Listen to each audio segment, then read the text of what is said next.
Melampaui segala akal, akan memelihara hati dan pikiranmu di dalam Yesus Kristus Tuhan kita.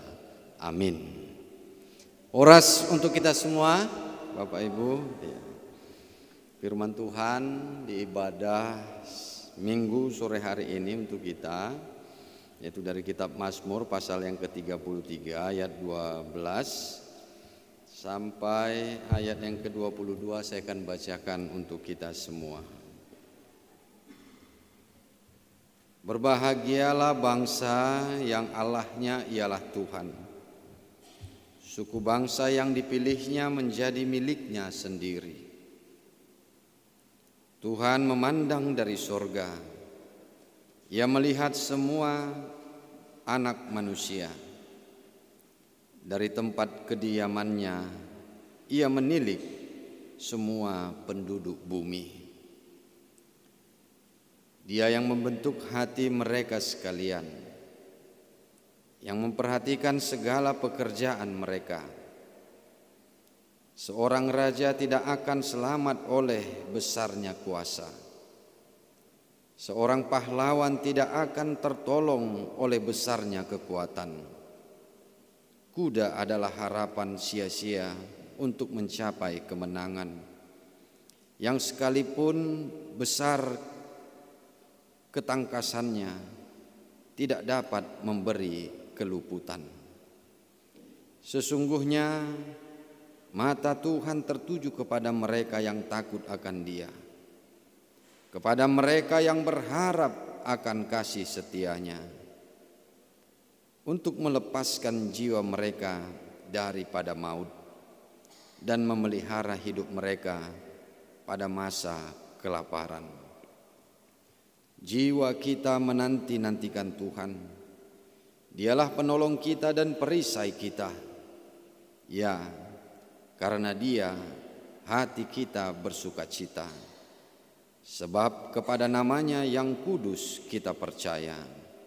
Kasih setiamu ya Tuhan, kiranya menyertai kami, seperti kami berharap kepadamu. Demikianlah firman Tuhan. Bapak Ibu seluruh jemaat yang dikasihi oleh Tuhan kita Yesus Kristus, Mazmur 33 ini merupakan mazmur puji-pujian, sorak-sorai yang berisikan kesaksian iman, yang menyaksikan besarnya karya dan perbuatan Tuhan dan besarnya kasih Tuhan di tengah-tengah dunia ini. Terkhususnya untuk pemazmur sendiri juga yang mengalaminya. Dari kesaksiannya itulah dia memuji Tuhan. Memang harusnya seperti itulah yang dilakukan oleh setiap orang percaya setelah menyaksikan besarnya karya perbuatan Tuhan dan kasih Tuhan, terutama untuk dirinya sendiri. Itulah yang disenangi oleh Allah. Allah itu sama seperti kita, imago Dei. Kita ini segambar dan serupa dengan Allah. Kita senang untuk dipuji. Allah juga demikian. Dia juga akan senang untuk kita puji.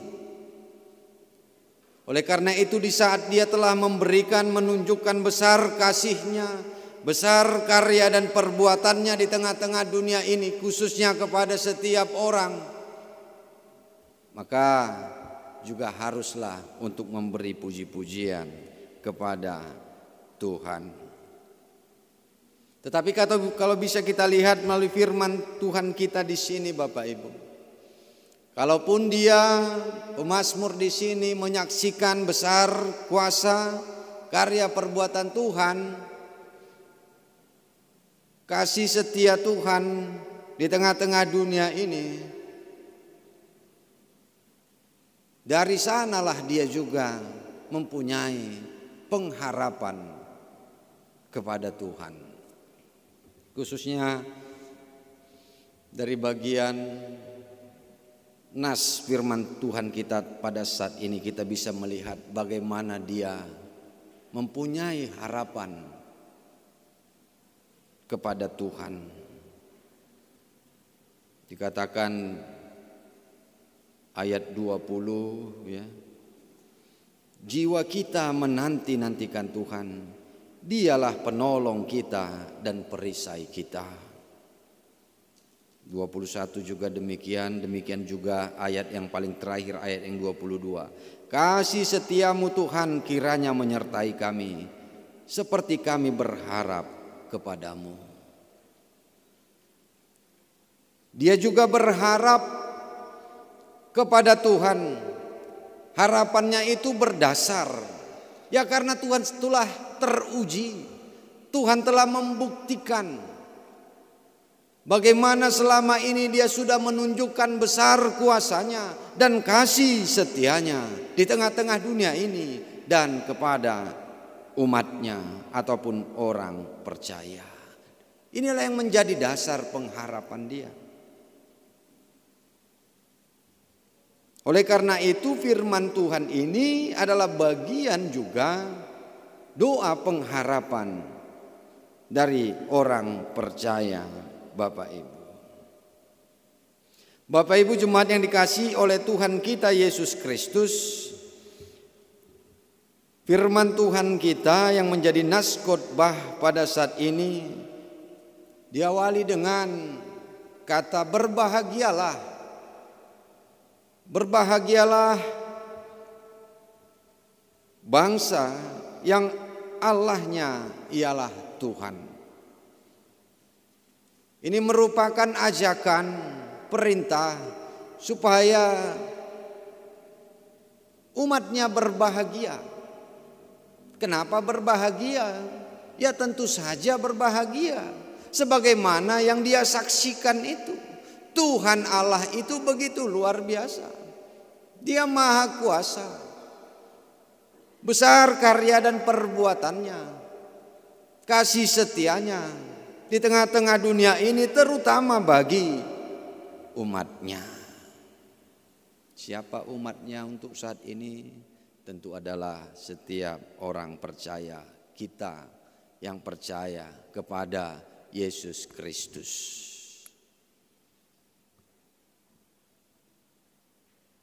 Allah Tuhan, kalau bahasa Bataknya Debata Jehovah. Debata Jehovah itulah Bapa dari Tuhan kita Yesus Kristus. Yesus Kristus juga sudah mengatakan bahwa aku dan Bapa adalah satu, aku di dalam dia, dia di dalam aku. Oleh karena itu umatnya adalah orang yang percaya kepada Tuhan Yesus Kristus. Tidak lagi secara langsung, tetapi melalui anaknya lah segala sesuatu diberikan oleh Bapa. Sebagaimana dikatakan segala sesuatu sudah diberikan kepada anaknya yang ada di sorga, yang ada di bumi. Demikianlah maksudnya saat ini adalah setiap orang percaya itu adalah umatnya. Dan kitalah yang percaya itu kepada Tuhan kita Yesus Kristus. Karena itu kita harus berbahagia. Kita berbahagia karena kita sudah percaya kepada Tuhan Yesus Kristus. Dan dari iman kepercayaan kita itu kita juga menyaksikan bagaimana besarnya kuasa Allah di tengah-tengah dunia ini dan di dalam kehidupan kita secara pribadi. Saya yakin kita secara pribadi juga sudah mengalami bagaimana perbuatan-perbuatan karya Tuhan untuk kehidupan kita. Bagaimana kasih Tuhan yang sudah kita terima dalam hidup kita. Inilah yang kita perhatikan, inilah yang kita ingat. Ini yang menjadikan kita berbahagia. Walaupun kita di saat menghadapi segala sesuatu yang sulit, menghadapi persoalan dalam kehidupan kita. Karena Tuhan kita telah terbukti, teruji selama ini bagaimana Dia menunjukkan karya perbuatannya dan besar kasih-Nya kepada kita. Karena itu kita harus berbahagia karena iman kita kepada Yesus Kristus. Dan kalaupun kita mempunyai iman, bukan berarti kita tidak menghadapi persoalan ataupun kesulitan, tantangan yang harus kita hadapi. Epistel kita tadi mengatakan bagaimana Abraham dan Sarah mempunyai iman yang sangat-sangat luar biasa besarnya. Walaupun demikian mempunyai iman yang sangat besar, tetapi mereka juga menghadapi persoalan. Mereka menghadapi kesulitan, pergumulan yang berat. Bahkan mereka dikatakan mati sebelum segala sesuatu yang dijanjikan Allah itu digenapi. Tetapi satu yang pasti, janji Allah itu pasti digenapinya. Allah kita adalah Allah yang setia. Itu sebabnya saya mengatakan tadi Bapak Ibu bahwa kita harus tetap berbahagia karena iman kita. Karena kita punya Tuhan sebagaimana yang disaksikan di dalam firman Tuhan kita di sini. Walaupun kita harus menghadapi segala sesuatu di dalam kehidupan kita. Karena itu yang harus kita lakukan menghadapi segala sesuatunya. Sebagaimana yang disampaikan firman Tuhan kita di sini, kita serahkan semuanya kepada Tuhan. Apapun yang menjadi persoalan pergumulan kita. Yang paling penting bagi setiap orang percaya adalah membangun relasinya, membangun komunikasinya, membangun kedekatannya, kualitas hubungannya kepada Tuhan. Karena di sanalah sumber kekuatan dari setiap orang percaya. Bapak Ibu jemaat yang dikasihi oleh Tuhan kita Yesus Kristus, kesaksian di dalam firman Tuhan kita di sini adalah kesaksian yang sebenarnya, kesaksian yang sungguh-sungguh nyata. Bagaimana besarnya kasih Tuhan itu di tengah kehidupan dunia ini dan di dalam kehidupan setiap orang percaya. Dan kesaksian dari pemazmur di sini adalah bagaimana melalui kesaksiannya itu nama Tuhan semakin dimuliakan. Yang besar di sini adalah Tuhan yang semakin terhormat melalui kesaksiannya ini adalah Tuhan. Yang semakin dimuliakan di sini adalah Tuhan. Inilah kesaksian yang sebenarnya. Inilah kesaksian yang sesungguhnya, di mana melalui kesaksian itu nama Tuhan dimuliakan. Nama Tuhan semakin terhormat.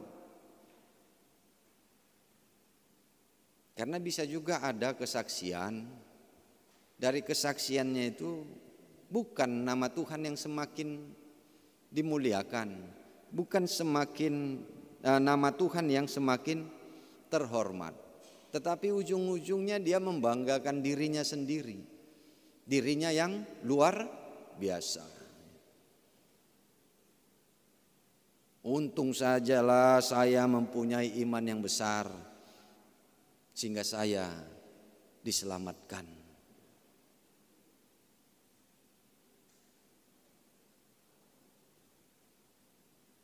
Ya memang saya berusaha menjadi orang yang baik karena saya percaya dari perbuatan-perbuatan baik itulah berkat-berkat itu akan datang. Contoh-contoh kesaksian yang bisa saja melalui pengalamannya itu, tetapi bukan nama Tuhan yang dimuliakan. Tetapi di sana adalah namanya ataupun dirinya yang semakin terhormat ataupun semakin dimuliakan. Tetapi kesaksian yang sebenarnya dari firman Tuhan kita di sini adalah bagaimana melalui kesaksian itu nama Tuhan semakin dimuliakan. Karena itu mari kita membuat nama Tuhan semakin dimuliakan melalui kehidupan kita. Saya juga mau katakan, kalaupun ada yang menjadi kelebihan kita, kalaupun ada yang menjadi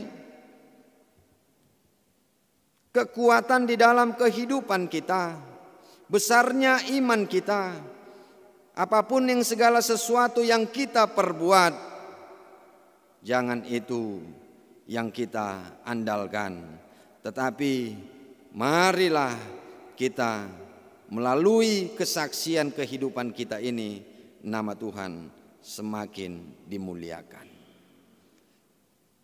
Yang terakhir yang saya mau sampaikan melalui firman Tuhan kita di sini, Bapak Ibu, sebagaimana topik dari minggu kita pada hari ini adalah mata Tuhan tertuju kepada mereka yang takut akan Dia.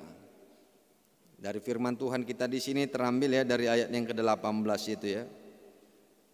Sesungguhnya mata Tuhan tertuju kepada mereka yang takut akan Dia, kepada mereka yang berharap akan kasih setianya. Kalau kita analisa lebih dalam kalimatnya ini ya, mata Tuhan itu tertuju.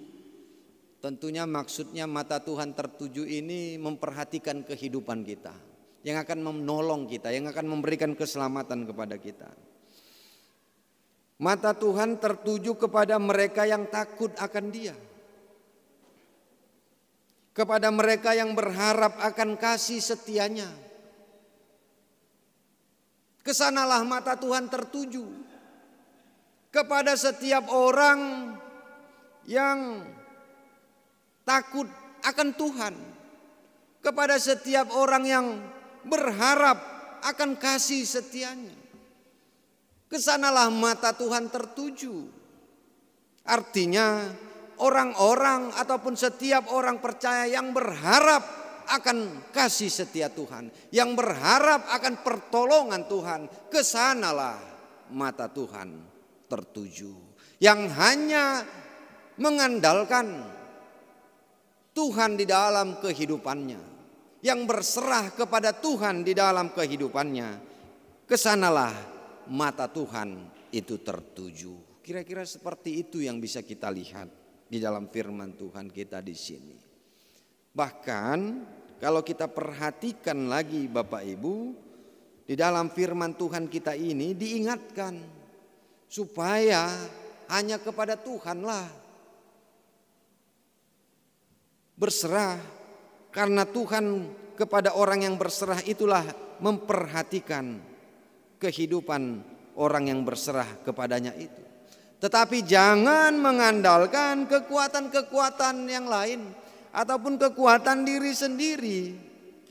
Kalau kita perhatikan itu tadi di ayat 16, ayat 17. Kalau dikatakan ayat yang ke-16, seorang raja tidak akan selamat oleh besarnya kuasa. Seorang pahlawan tidak akan tertolong oleh besarnya kekuatan. Demikian juga ayat 17, kuda adalah harapan sia-sia untuk mencapai kemenangan. Dan selanjutnya menggambarkan bagaimana kuasa, kekuatan yang ada di dunia ini, kalaupun itu dimiliki, janganlah itu yang menjadi diandalkan untuk mendapatkan keselamatan yang sesungguhnya, kehidupan yang sesungguhnya. Tetapi berserahlah kepada Tuhan, berharaplah terus kepada Tuhan. Kepada mereka yang seperti itulah mata Tuhan tertuju. Itu sebabnya saya mau mengatakan kepada kita semua, kalaupun ada yang kita miliki, kalaupun ada kekuatan kita, adapun kelebihan yang kita miliki, itu tidak mampu untuk memberikan keselamatan untuk kehidupan kita. Tidak mampu untuk memberikan keselamatan untuk kehidupan kita. Tetapi bagaimana kita terus berharap dan memohon kepada Tuhan, itulah jalan kita untuk memperoleh keselamatan yang daripada Tuhan. Karena itu Bapak Ibu jemaat yang dikasihi oleh Tuhan kita Yesus Kristus, kita percaya melalui firman Tuhan kita di sini bagaimana besarnya kasih Allah, kepada manusia itu, terutama kepada setiap orang yang dikasihinya, kepada setiap orang yang percaya. Dia akan memberikan yang terbaik untuk kehidupan umatnya itu. Lebih dari umatnya itu mengasihi dirinya. Seperti kita, lebih dari kita mengasihi diri kita, Tuhan mengasihi kita. Lebih dari kita mengasihi diri kita, lebih dari situ Tuhan mengasihi kita. Tuhan Yesus Kristus pun datang ke dunia ini adalah inisiatif Allah untuk memberikan keselamatan kepada kita. Sudah diatur Tuhan itu semuanya. Bagaimana supaya dunia ini mendapatkan keselamatan. Demikian juga kehidupan kita ini. Tuhan sudah juga mengaturnya untuk yang terbaik di dalam kehidupan kita. Karena itu bagaimanapun yang kita lakukan untuk mengatur segala sesuatunya, lebih dari situ Tuhan sudah mengatur untuk kehidupan kita yang terbaik untuk kita. Karena itu mari kita tetap berpengharapan di dalam kehidupan kita. Apapun yang kita jalani, kita tetap berharap akan kasih Allah yang selalu tertuju kepada setiap orang yang berharap kepadanya. Amin. Kita berdoa.